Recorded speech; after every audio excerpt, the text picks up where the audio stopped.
அறக்கழகம் பார்வையாளர்களுக்கு வணக்கம். இன்றும் சந்திக்கிற மிக முக்கியமான அரசியல் ஆளுமை அண்ணா திராவிட மக்கள் முன்னணிகளின் தலைவர், நிறுவனர் திரு வழக்கறிஞர் பசுனு பாண்டியன். வணக்கம். வணக்கம். குறிப்பா ஒரு வார காலமாகவே பாத்தீங்கன்னா அதிமுகவில் உட்கட்சி பூசல்ங்கிறது ஒரு பெரிய லெவலுக்கு போயிருக்கிறது. இப்ப கட்சி யாரு கட்டுப்பாடு இருக்குங்கிற ஒரு சிக்கல் ஏற்பட்டிருக்கிறது. கிட்டத்தட்ட ஒரு 25க்கும் மேற்பட்ட எம்எல்ஏக்கள் சி.வி. சண்முகம் தலைமையிலும், வேலுமணி தலைமையிலும், இன்னொரு பக்கம் எடப்பாடி தலைமையிலும் போய் கொண்டிருக்கிறார்கள். ஆனா ஒரு 2 நாளைக்கு முன்னாடி பாத்திருப்பீங்க, அதிமுக ஒருத்தவங்க எந்த காலத்தும் போக மாட்டோம், அது எங்களுக்கு கோயில் மாதிரி சி.வி. சண்முகம் அறிவித்தார்.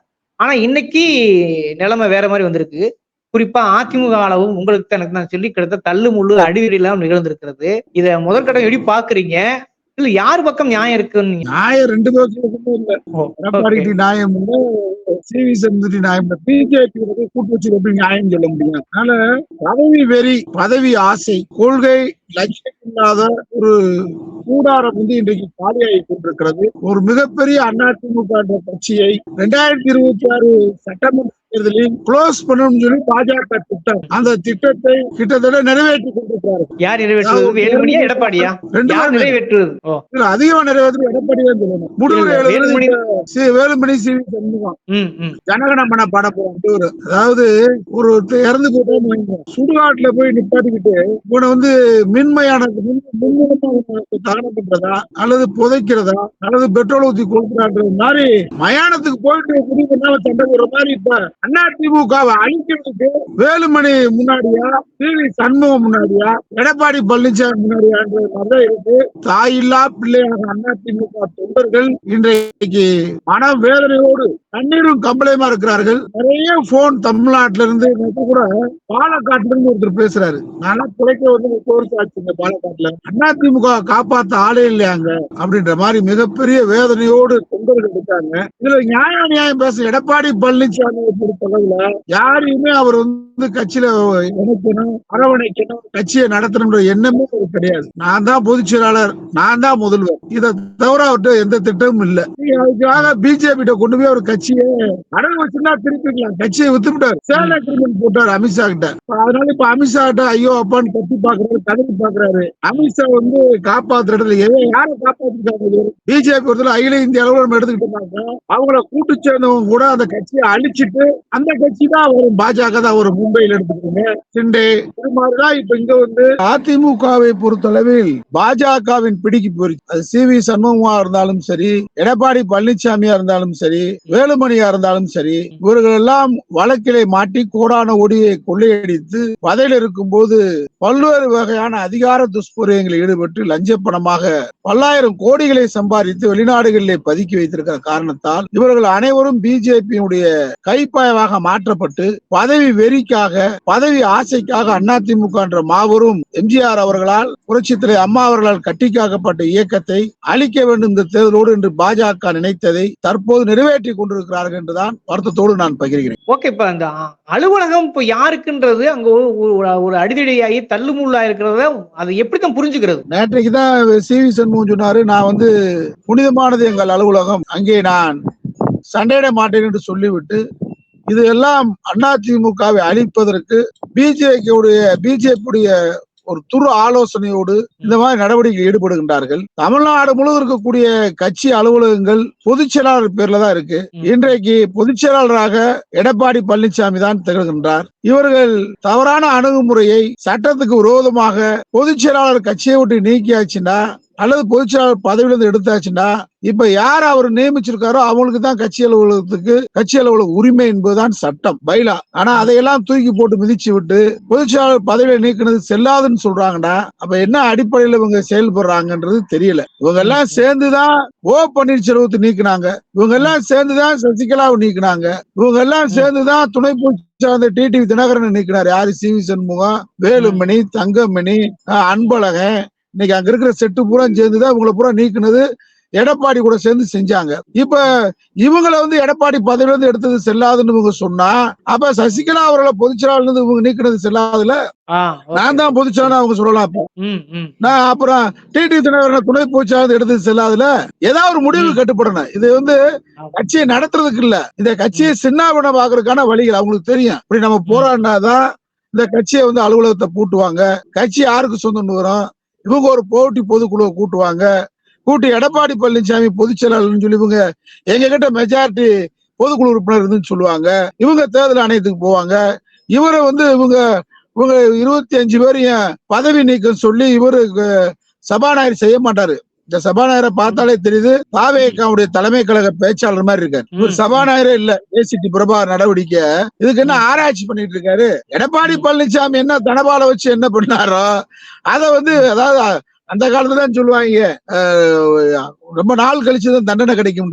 இப்ப நம்ம காலத்திலே பாத்துக்கிட்டு இருக்கிறோம். எடப்பாடி பழனிசாமி சசிகலாவை நீக்கினதுக்கு, ஓபிஎஸ் நீக்கிறதுக்கு, டிடிவி நீக்கிறதுக்கு என்ன வழிமுறைகளை எடுத்தாரோ அதை வந்து இப்ப சிவி சண்முகம், வேலுமணி அவங்க கூட இருந்து துரோகம் தானே விளைவிச்சிருக்காரு. அதான விளையும் விளைச்சிக்கிட்டு இருக்கு. இப்ப வந்து என்னன்னு கேட்டா, இவங்க அதிமுகவை அழிச்சிடணும்ன்ற முடிவுக்கு வந்துருச்சு பிஜேபி. தமிழ்நாட்டுல வந்து 2 திராவிட இயக்கத்தையும் வீழ்த்தணும்னு அவங்க நோக்கம். அதுல வந்து 2026 எப்படியாவது கைகோர்த்து கொண்டு, பாஜக கைகோர்த்து கொண்டு அழிக்க வேணும்னு நினைச்சாங்க. அந்த இடத்துக்கு திமுக ஆட்சிக்கு வந்துரும், திமுகவா பிஜேபியா இருக்குன்னு நினைச்சாங்க. இந்த நடிகர் வந்தோடனே இந்த நடிகரை பயன்படுத்தி அவருக்கு அந்த வாய்ப்பை அவங்க கொடுத்துட்டு இப்ப வந்து எப்படி இருக்காங்கன்னு கேட்டா, அதிமுகவை க்ளோஸ் பண்ணிட்டு திமுகவா தாவேகாவான் இருக்கு. அடுத்த கட்டம் திமுகவிலேயே ஆரம்பிப்பாங்க. அல்லது தாவேகாவை க்ளோஸ் பண்ணிட்டு அந்த இடத்துக்கு கெஜ்ரிவாலை எப்படி க்ளோஸ் பண்ணிட்டு டெல்லியில வந்தாங்களோ அது மாதிரி இங்க வருவாங்க பிஜேபி. இதுக்கான திட்டங்கள் தான் நடந்துகிட்டு இருக்கு. 6 மாசத்துக்குள்ள எல்லாத்தையும் பார்க்கலாம். அதுக்குள்ள அதிமுகவுல வந்து பெரிய கலவரத்தை உருவாக்கி அந்த கட்சியை மீண்டும் உடைச்சு பொதுக்குழு உறுப்பினர் வந்து மறுபடியும் கூட்டி இவங்க சின்னமாவை பொதுச் செயலாளராகலாம் நினைக்கிறாங்க. இந்த சிவி சண்முக, வேலுமணி குரூப், சசிகலா அவர்களை. இதுக்கெல்லாம் லீமா ரோஸ் வந்து இறங்கிட்டாங்க. பல கோடிகளோட, பல்லாயிரம் கோடிகளோட இறங்கிட்டாங்க. அவங்கள கொண்டு வந்தது எடப்பாடி பழனிசாமி தான். பணத்தை வாங்கிட்டு எம்எல்ஏ சீட்டு கொடுத்தாரு. அதுதான் தண்டனை. இப்ப லீமா ரோஸவே அந்த எதிரணிக்கு பொதுச் செயலாளராக கொண்டு வரலாமான்னு நினைச்சிட்டு இருக்காங்க. ஏன்னா பணம் இருக்குல்ல, பணம் 10 செய்யும். பணம் 10 செய்யுங்களா. லீமா ரோஸும் அதிமுக பொதுச் செயலாளர் நினைச்சு கூட பார்க்க முடியல. அப்படி வாய்ப்பு இருக்கா? வேலுமணி சொல்றாரு. இப்ப எப்படி நினைச்சா பாத்தீங்க, வேலுமணி தான் தலைவர், சட்டமன்ற குழு தலைவரா வந்திருக்காரு. எடப்பாடி இருக்கும்போது வேலுமணி சாதாரண ஒரு புலம்பர். அது வந்து அதிகாரப்பூர்வமான புலம்பர் கூட, ஒப்பந்த தொழிலாளி தான் அவரு. தப்பா சொல்லல. இன்னைக்கு அவர் வந்து அம்பானி, அதானி கூட தொழில் பார்ட்னர் இருக்காரு. அதனால அவர் தான் இன்னைக்கு அதிமுக சட்டமன்ற குழு தலைவர். நம்ம விஜயபாஸ்கர் வந்து யாருன்னு கேட்டா, அவரு எடப்பாடி கிட்ட எப்படி எடப்பாடி வந்து இவங்கிட்ட ஊர்ந்து தவழ்ந்து சென்று சசிகலா பதவி வாங்கினோம், அது மாதிரி வாங்கினவர் தான் விஜயபாஸ்கர் எடப்பாடி கிட்ட. அவர் இன்னைக்கு கொறடா. உங்களுக்கு தெரியும், பதவி கட்சி தகவல் தடை அடிப்படையில இவங்க பதவி நீக்கப்படுவாருன்னு தெரியும். ஆனா அது வந்து ஹைகோர்ட் போய் சுப்ரீம் கோர்ட் போய் வரணும். அதுக்குள்ள காலம் ஓடி போயிடும் 5 வருஷம். அதனால நம்ம வந்து பதவிக்கு போயிடலாம் அப்படின்னு அவங்க நினைக்கிறாங்க. மந்திரி ஆயிடலாம். 8 மந்திரி என்னமோ கேட்டிருக்காங்க போலுக்க. அவங்க தாவேக தரப்புல 5 மந்திரி தந்துடும், 7 வாரிய தலைவர் கொடுத்துறோம்னு சொல்லிட்டு இருக்காங்க. இதுக்கிடையில அந்த வாரிய தலைவர் கிடைக்காதவங்க, மந்திரி பதவி கிடைக்காதவங்க ஒரு 10 பேர் எடப்பாடி பழனிசாமி பணங்களை கொடுத்து அவர் இழுத்துக்கிட்டு இருக்காரு. இப்ப குதிரை பேர் தான் தமிழ்நாடு நடக்குது. எப்ப இல்லாத அளவுக்கு குதிரை பேர் நடந்துட்டு இருக்கு. கேசி வீரமணி கூட அணி மாறிட்டாரு இல்லையா? அணி மாறிட்டாரு. இப்படி மாறிக்கிட்டு இருக்காங்க. அவங்க மந்திரி பதவி இல்லட்டாங்க. கேசி வீரமணிக்கு இங்கிட்டு வர்றாரு. அதனால கேம் விளையாண்டுட்டு இருக்காங்க. லீமா ரோஸ் தான் முக்கியமான ஆளு.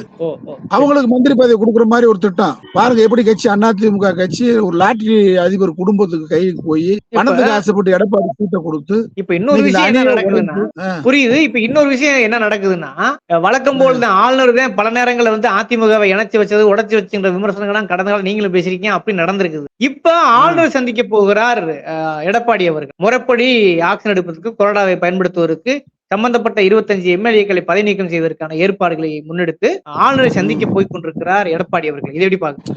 எடப்பாடி நல்லவரா கெட்டவரான்றது அப்புறம் பேசுவோம். ஆனா எடப்பாடியை பொறுத்தவரை எடப்பாடி தான் பொதுச் செயலாளர் சட்டப்படி. அதனால சட்டப்படி இவங்க ஒரு புது ஆர்குமெண்ட் சிவி சண்முகம், விஜயபாஸ்கர் வைக்கிறாங்க. அதாவது லெஜிஸ்லேட்டிவ் அசம்பிளி எம்எல்ஏக்கள் குழு வேற, கட்சி பொதுச் செயலாளர் வேறன்றாங்க. எப்படியா இருக்கும்? தவறான ஆர்குமெண்ட் அது. கட்சியின் பொதுச் செயலாளர் வந்து யார வந்து கொறடான்னு எழுதி கொடுக்குறாரோ அதுதான் செல்லும். இப்போதைக்கு எடப்பாடி பழனிசாமி பக்கம் தான் சட்டம் இருக்கு.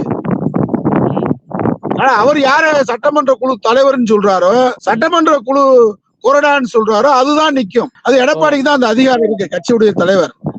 இவங்க எல்லாம் வந்து அந்த அதிகாரம் இல்லைன்னு சொன்னா எடப்பாடிய பொதுச்செயலாளர்னு சொல்லி அவரு கிட்ட வாங்கித்தானே இவங்க ரெட்டலை சின்னமே வாங்கி நின்றாங்க. அது மட்டும் எப்படி செல்லும்? ரெட்டலை சின்னம் இவங்க நின்றதுக்கு காரணமே அதிகாரத்தை வழங்கினவரே பொதுச்செயலாளர் எடப்பாடி பழனிசாமி. அந்த அவங்களுடைய கொறடா வந்து அக்ரி கிருஷ்ணமூர்த்தி, அவர் சொல்றதை மீறி இவங்க வாக்களிச்சுட்டாங்க. வந்து விஜய்க்கு ஆதரவா வாக்களிச்சுட்டாங்க. அப்படி வாக்களிக்கும் போது அது கட்சி தாவல் தடை சட்டம் உறுதியாயிருது. இப்ப இந்த பிஜேபி நினைச்சா அவங்கள வந்து உடனே கவர்னர் மூலியமாக அவங்க வந்து குதிரை பேர் நடந்தது உண்மைன்றத நிரூபிக்கலாம். சிபிஐ வழக்கு உடனே போட்டு விஜய் மேலே நடவடிக்கை எடுக்கலாம். ஏன்னா இந்த குழு வந்து ஆமா விஜய் மேலே நடவடிக்கை எடுக்கலாம், தாராளம் நடவடிக்கை எடுத்து. ஏற்கனவே நரசிம்மராவ் மேல இந்த வழக்கு இருந்திருக்கு. மிசோராம்ல அவங்க வந்து நடந்த வழக்கெல்லாம், ஜார்க்கண்ட்ல இருந்த வழக்கு, நிறைய வழக்குக்கு அதுல நிறைய அவர் வந்து தண்டிக்கப்பட்டு பின்னாடி அவர் விடுதலை ஆனார், மன உளைச்சல் ஆனார். பின்னாடி குதிரை பேரம் நடந்ததுக்கான ஆதாரம் இருக்கு. ஏன்னா அதிமுகவுல முன்னாள் முதலமைச்சர் எடப்பாடி பழனிசாமி விஜய் சந்திக்காம அந்த குழுவிலிருந்து உடைக்கப்பட்ட லீமா ரோஸ் தலைமை தாங்கிய ஒரு வீட்டுக்கு போய் சிவி சண்முகத்தை போய் சந்திக்கிறாரு. எப்ப?